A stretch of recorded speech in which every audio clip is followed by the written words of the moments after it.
Hello प्रिय विद्यार्थियों, आपका चैनल पर स्वागत है। आज जो 25 नवंबर को जो ज्योग्राफी का पेपर हुआ है 12वीं क्लास का, उसकी आंसर की देखो भी, उसका हल देखो, मिलान कीजिए अपने प्रश्नों का। इसमें पहला प्रश्न आया हुआ था कि निश्चयवाद संकल्पना किसने प्रस्तुत की थी? ये रेडजेल ने प्रस्तुत की थी। बे ऑप्शन आपका क्या था? इसमें राइट था। क्वेश्चन नंबर 2 है, प्रवास का प्रतिकर्ष कारक नहीं है, नहीं पूछा इसने। प्रतिकूल जलवायु, बेरोजगारी, चिकित्सा सुविधाएं, महामारियां भी है, बेरोजगारी भी है, प्रतिकूल जलवायु भी है, चिकित्सा सुविधाएं नहीं है, तो सही ऑप्शन आपका राइट होगा। मानव विकास सूचकांक का अधिकतम स्कोर हो सकता है, ये 0 से 1 के मध्य होता है, तो अधिकतम 1 हो सकता है, तो इसमें सही ऑप्शन आपका क्या था? अभी करेक्ट था।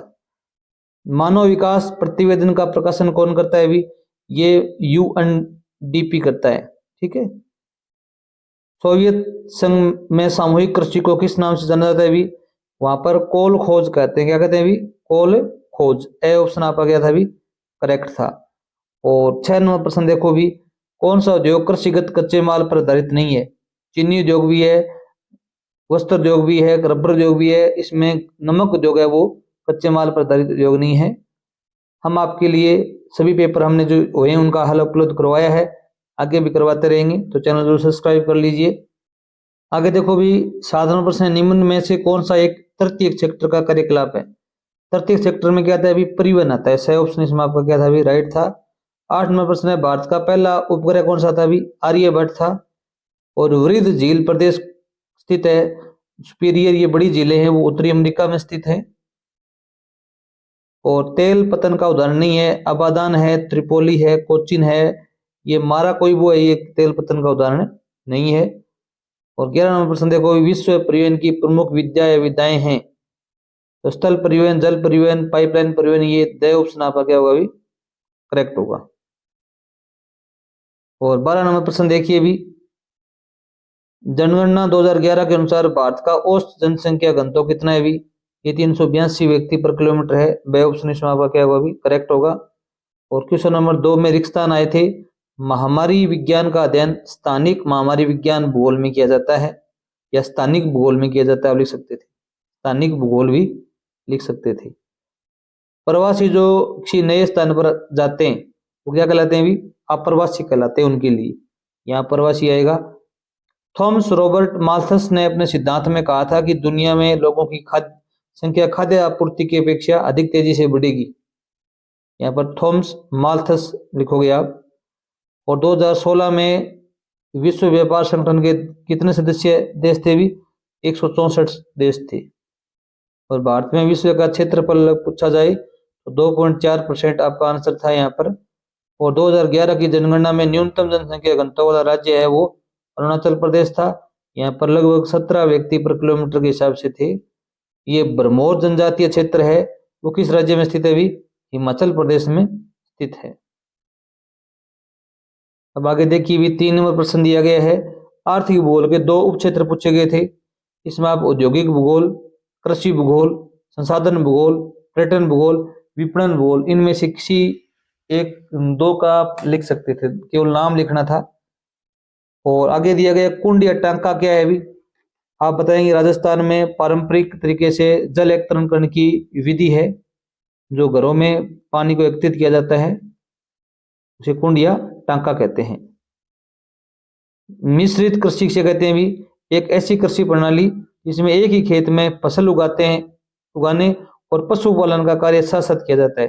भी खेती के साथ साथ में पशुपालन का जो कार्य किया जाता है उसे मिश्रित कृषि कहते हैं। हमारे पुराने जितने भी बुजुर्ग हैं वो मिश्रित कृषि को ज्यादा महत्व देते थे। क्वेश्चन नंबर 4 देखो भी, गेट का पूरा नाम पूछा गया है, इसका आप बता सकते थे general agreement on tariffs and trade, अंग्रेजी में तो हिंदी में बताओगे टैरिफ और व्यापार पर सामान्य समझौता।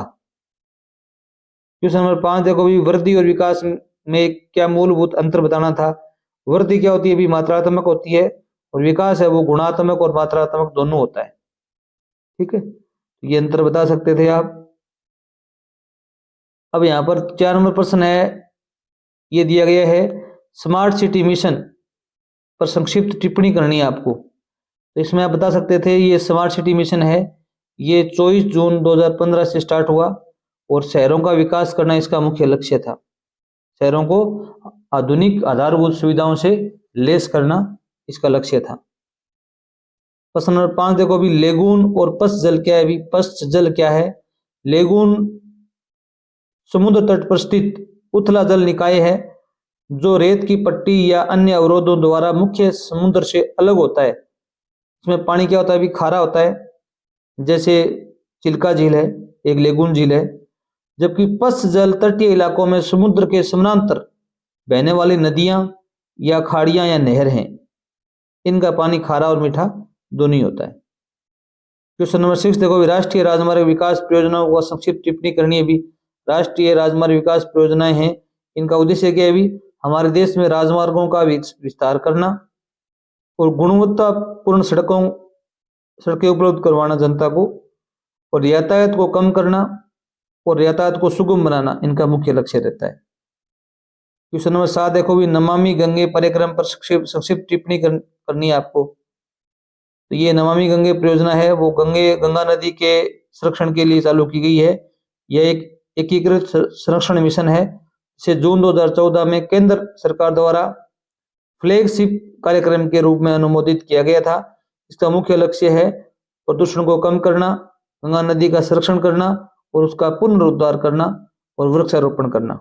ये कई लक्ष्य इसके हैं। क्वेश्चन नंबर 8 देखो भी, जनसांख्यिकीय संक्रमण सिद्धांत पर टिप्पणी कीजिए। जनसंख्या एक अवस्था से दूसरी अवस्था में चेंज होती है, उसे क्या कहते हैं? भी जनसंख्या संक्रमण सिद्धांत कहते हैं। आप बता सकते थे आर्थिक विकास के साथ साथ जनसंख्या में होने वाले परिवर्तनों की व्याख्या करना इसका मुख्य लक्ष्य होता है, जिसमें उच्च जन्म दर मृत्यु दर से निम्न मृत्यु दर की ओर संक्रमण होता है। इसकी 4 या 5 अवस्थाएं होती हैं। आगे देखो भी, क्वेश्चन नंबर 9 क्या दिया गया है? अभी बाह्य स्रोतन क्या है? बाह्य स्रोतन क्या होता है? अभी ठेका देना प्रथा होती है एक प्रकार से, एक ऐसी प्रक्रिया जिसमें कोई कंपनी अपने कुछ कार्यों या सेवाओं को खुद करने के बजाय किसी बाहरी आपूर्तिकर्ता या बाहरी कंपनी से काम करवाती है, तो उसे कहते हैं बाह्य स्रोतन। और अंतर्राष्ट्रीय व्यापार के प्रकारों का वर्णन करना था। अंतर्राष्ट्रीय व्यापार 2 प्रकार के होते हैं। तो द्विपक्षीय व्यापार होता है, जो 2 देशों के मध्य व्यापार होता है, उसे द्विपक्षीय कहते हैं। और बहुपक्षीय वो व्यापार होता है जो कई देशों के साथ में होता है। क्वेश्चन नंबर 11 आया था, स्वेज नहर का जल मार्ग का वर्णन कीजिए। मोस्ट प्रश्न है, वार्षिक एग्जाम के लिए भी आप इनको तैयार कर लें। स्वेज नहर अफ्रीका और एशिया के मध्य विभाजन करती है। एशिया महाद्वीप है और अफ्रीका महाद्वीप के बीच में बंटवारा करती है और भूमध्य सागर और लाल सागर को जोड़ती है। और इसका निर्माण है वो 7 नवंबर 1869 में चालू हुआ था। इसका कार्य आरंभ की गई थी ये, और मिस्र का अधिकार है पहले इसके ऊपर अभी। और उसी प्रकार पनामा नहर जलमार्ग का वर्णन करना था। ये मानव निर्मित एक जलमार्ग है जो पनामा में स्थित है और प्रशांत महासागर और अटलांटिक महासागर को जोड़ती है। पूछा जाए कि पनामा नहर किन को जोड़ती है? भी प्रशांत महासागर और अटलांटिक महासागर जोड़ती है। इसका निर्माण 1904 से स्टार्ट हुआ था और 14 तक चला था। अमेरिका द्वारा कराया गया था, बाद में इसको पनामा को सौंप दिया गया सारा कार्यभार इसका। अगर वीडियो अच्छा लग रहा हो चैनल जरूर सब्सक्राइब करना, शेयर करना वीडियो को। जल क्रांति अभियान 2015-16 पर टिप्पणी कीजिए। यह एक जन केंद्रित पहल थी जिसका उद्देश्य भारत में जल संरक्षण और प्रबंधन है, एक जन आंदोलन के रूप में बढ़ावा देना, जल प्रबंधन को एक जन आंदोलन के रूप में बढ़ावा देना। और इसकी शुरुआत है वो 5 जून 2015 को हुई थी। ये भी आप बता सकते हो, 5 जून 2015। भारत के प्रमुख खनिज क्षेत्रों का वर्णन करना है, यह आप बड़ा प्रश्न कर सकते थे। और 13 नंबर प्रश्न देखो भी, इंदिरा गांधी नहर कमान क्षेत्र पर टिप्पणी करनी है।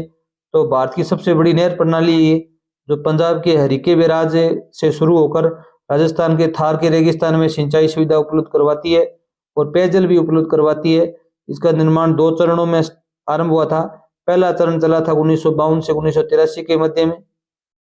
और आप इसमें और भी उन्हें बता सकते हो, इससे क्या भी पर्यावरणीय समस्याएं पैदा हो रही हैं और जल क्रांतता की समस्या भी पैदा हो रही है। नहर के कारण समस्याएं भी अवगत करवा सकते हो। उत्तरी अटलांटिक समुद्री मार्ग पर टिप्पणी कीजिए। दुनिया का सबसे व्यस्ततम जलमार्ग यही है। ठीक है, ये यूएसए, उत्तरी पूर्वी यूएसए, उत्तरी पूर्वी यूएसए और पश्चिमी यूरोप के औद्योगिक क्षेत्रों को जोड़ता है ये अटलांटिक महासागर में। और इसका नाम है वृहद ट्रक मार्ग। और यहाँ पर ये विश्व का 1/4 अर्थात 25% व्यापार इसी मार्ग से होता है। और भारतीय कृषि की समस्याएं पूछी गई थी। भारतीय कृषि की समस्याएं अनेक हैं, पर कुछ यहाँ पर लिख सकते थे आप। मानसून पर निर्भरता है, दूसरी खंडित भूमि जोत, मृदा क्षरण एक समस्या है, ऋण की कमी है, बाजार में अस्थिरता है, पर्यावरणीय चिंताएं भी हैं भारतीय कृषि में। और पर्यावरण प्रदूषण के प्रकारों का वर्णन करना था। वायु प्रदूषण, जल प्रदूषण, भूमि प्रदूषण, ध्वनि प्रदूषण, प्रकाश प्रदूषण, प्लास्टिक, रेडियोधर्मी, थर्मल प्रदूषण, इनमें से आप थोड़ी टिप्पणी कर सकते थे। आधुनिक बड़े पैमाने के विनिर्माण उद्योगों की विशेषताएं बतानी थी। ये मशीनीकृत होते हैं। ठीक है, हाथ की बजाय किससे काम होता है? मशीनों से काम होता है। ये स्वचालित होते हैं और इनका उत्पादन बड़े पैमाने पर होता है। कई विशेषताएं आप बता सकते थे। भारत के प्रमुख अंतर्राष्ट्रीय पत्तनों का वर्णन करना था। कोई भी 3 या 4 पत्तनों का वर्णन कर सकते थे। अब विश्व का नक्शा और भारत का मैप आया था। अब इसमें देख लीजिए आप क्या क्या भरना आया था। भारत के मैप में आया था दिल्ली भरना, तो दिल्ली यहाँ पर भरते आप। मुंबई भरना आया था, यहाँ पर मुंबई भर देते। और ये जयपुर भरना आया था, जयपुर यहाँ भर देते। और एक और आया था भरना, क्या आया था भी, चेन्नई भरना आया था आपके, ये चेन्नई रहा। ठीक है, और विश्व मैप में क्या आया था अभी? विश्व मैप में एक तो आया था मास्को, ये मास्को रहा। और ये केप टाउन रहा। यहाँ पर श्रीलंका में कोलंबो है। एक यहाँ पर पर्थ है। ये 4 भरने आए थे। अगर वीडियो अच्छा लगा हो चैनल जरूर सब्सक्राइब करना। धन्यवाद।